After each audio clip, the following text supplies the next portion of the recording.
December 1st is when we take a look at color, and some of the people who did interesting things with it.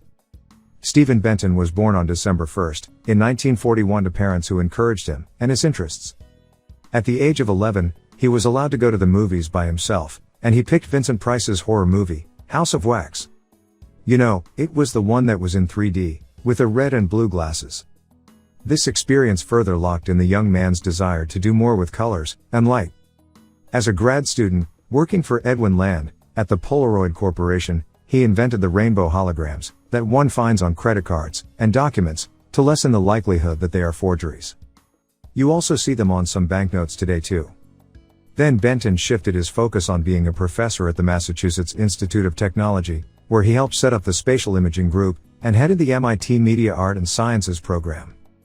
Benton was a pioneer in natural light holography as an artistic medium, and he was a curator at the Museum of Holography in Manhattan until it closed in 1992.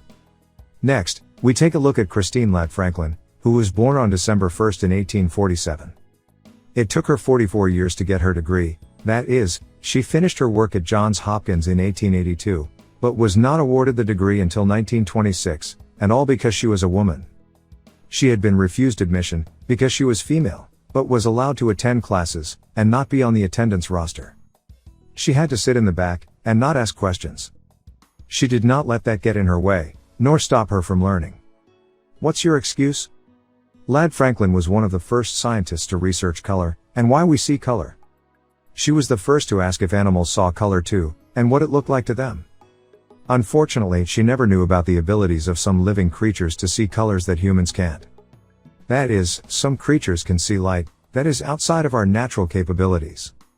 I can't tell you what those colors are, because we do not have names for them. While we see a nice flower, bees see it as a target, because they can see colors that we cannot. It's that way with some birds too. Then on December 1st, in 1953 we lost Bernhardt Voldemort Schmidt. He was an astronomer, an optical instrument maker, who invented the telescope named after him. In 1929, he devised a new mirror system for reflecting telescopes, which overcame previous problems of color aberration of the image, which is a colored halo that surrounds the image. The Schmidt Telescope is now widely used in astronomy, to photograph large sections of the sky, because of its large field of view, and its fine image definition. Schmidt lost his arm as a child, while experimenting with explosives, but he never let that handicap slow him down. What's your excuse? Encourage courage.